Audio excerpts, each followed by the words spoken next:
episode of Gardens Table with Rose, and I am Rose. So today I'm back in the kitchen and I am continuing my 10-day soup challenge. So I am on day 3 of the challenge, and if you didn't see the other 2 soup recipes, there was a tomato soup and then a red lentil curry soup, and those are in previous videos, so go back and look at those if you haven't.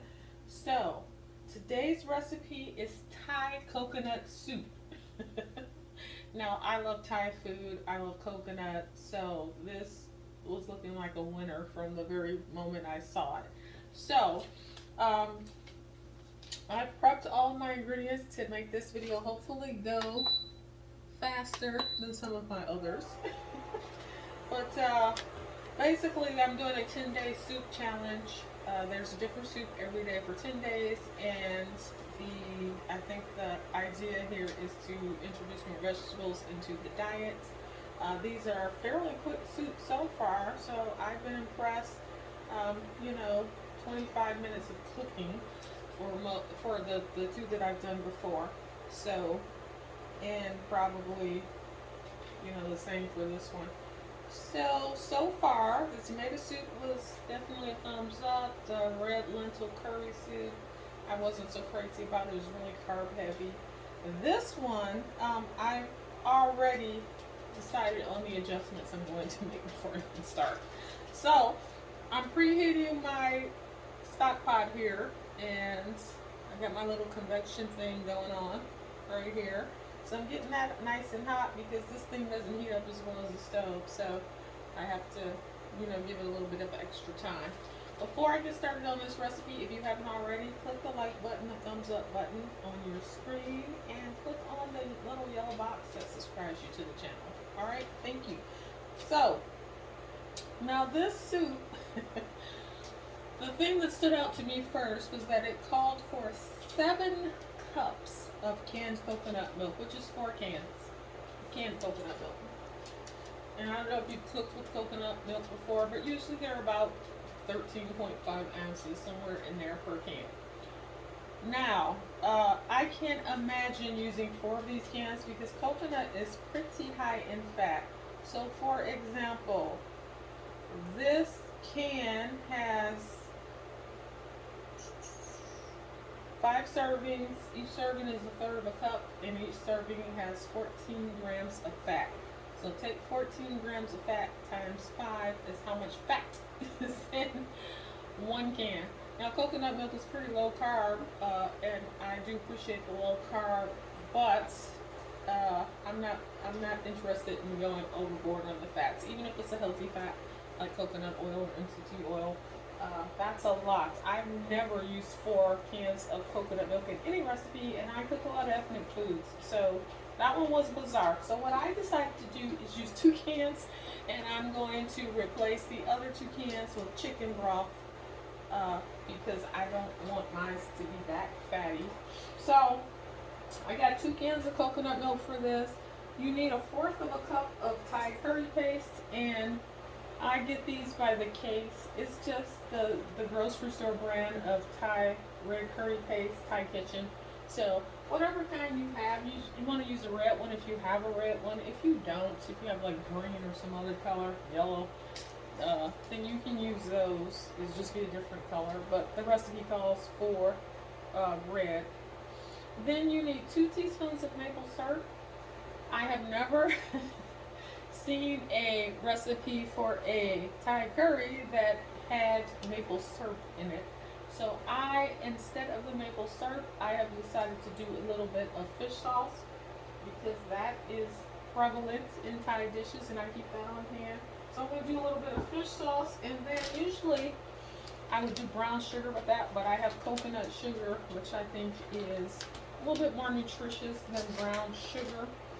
So, and it still has the brown color, so I'm going to use the a little bit of coconut sugar to replace that maple syrup. But if you want to do it, 2 teaspoons of maple syrup. I don't even have any maple syrup, so I couldn't do it anyway.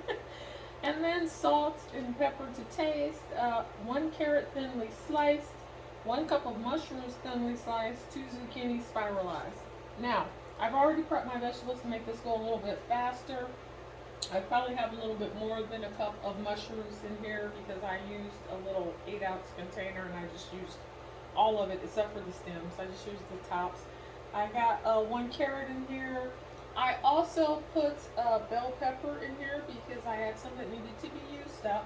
And also I decided to peel my zucchini so to have some extra green color since I wasn't leaving the peel on. The bell pepper will suffice. I also added a little bit of celery from my garden because I had it in the refrigerator. And you know, one of the things I love about these soup recipes is that you can tweak it, and it doesn't really. I don't think. I mean, I haven't done a taste comparison, but I don't think it really changes the taste of the dish too much if you add an extra little vegetable here or there, or if you got something in your refrigerator you need to use up. So for my tasting so far, it lends itself well to that. The other good thing about these soups is that they're all pretty fast. They're all pretty quick recipes. So I kind of like that, especially if you're cooking after a long day of work or whatever.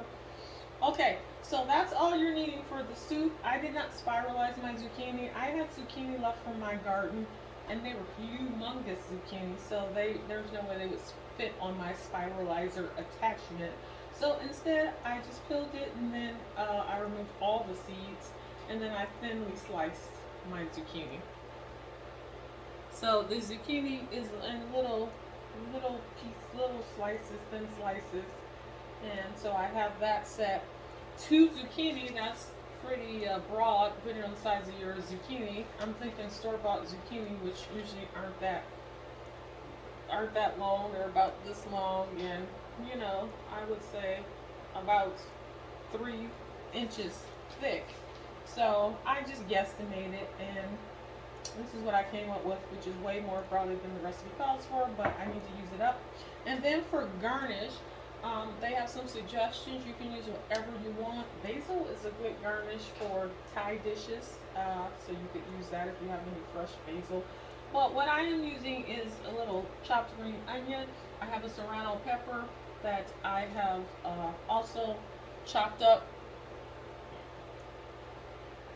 And then I have a couple of slices of lime that I will also include, and I can be squeezed on top of the soup or whatever you want. It also says you can use cashews for your topping. I'm not using any cashews because I think I got enough fat with the coconut milk. Now, because I'm replacing half of the coconut milk with my better than bouillon chicken broth is what I'm using today. You know, I always use these in my soups. So I added in a little cornstarch, like a teaspoon of cornstarch, into my broth mixture because coconut milk is pretty thick. So I figure if I'm removing that thickening agent, I need to add something else to thicken it. Now, all of these recipes are vegan, and I'm not a vegan or vegetarian, so I've adapted them. This particular recipe, I am going to add chicken. So what I did was I got a big family pack of chicken breast, and it's usually on sale for about $2 a pound around here, and that's about 5 pounds of chicken on average. So I, sliced that up and browned it, sauteed it in a pan over high heat actually, so it should get a little bit golden. And I just cooked the whole batch and put it in a container and put that in the refrigerator so that as I go through these recipes, if I need to add protein, then I have chicken that's ready. So I decided to add 2 cups of chicken to this recipe. No particular reason other than I figured a half a cup of chicken per person. These recipes are all supposed to serve 4 people, so I figured that would be fantastic. And then you might want a little salt and pepper, but that's basically all you need. So first up, my pot is hot. Okay, in a pot, let's together the coconut milk and curry paste, and then bring that to the simmer. So I like these cans. They are pop tops. Now that's weird. Usually when I open a can of coconut milk, there's a solid mass sitting on top, and you kind of have to dig that out to get to the liquidy part. That's not the case in this one. It's all liquid. It didn't separate at all. Let's see. This one just has organic coconut milk, which is organic coconut and filtered water. So it doesn't even have any chemicals or thickeners or whatever, stabilizers in it. But yet it didn't separate. So that's pretty cool. I don't know. Maybe it's fresher than what I've been getting. Alright. So I'm also going to add my broth. My 2 cups. And I just decided on 2 cups of broth. No necessarily particular reason. Coconut milk is thick, so I did not want to add the same ounce amount of broth, because it probably would have made it too watery, since coconut milk is heavy and thick. So I got that, and then they want you to add your Thai curry paste. 1/4 cup is a lot of curry paste. That seems like that's going to be pretty spicy. And this has a little kick to it. So I'm adding that.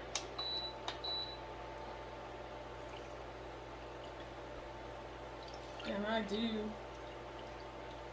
don't eat food that spicy anymore.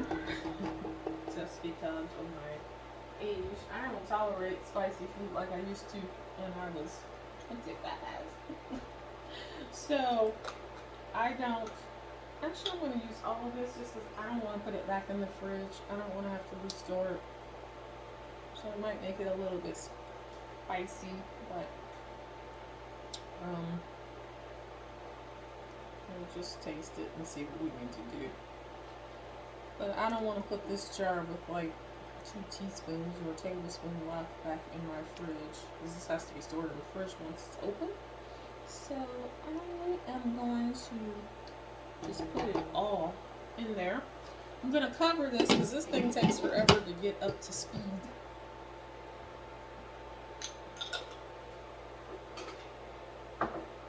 And this is another very quick recipe.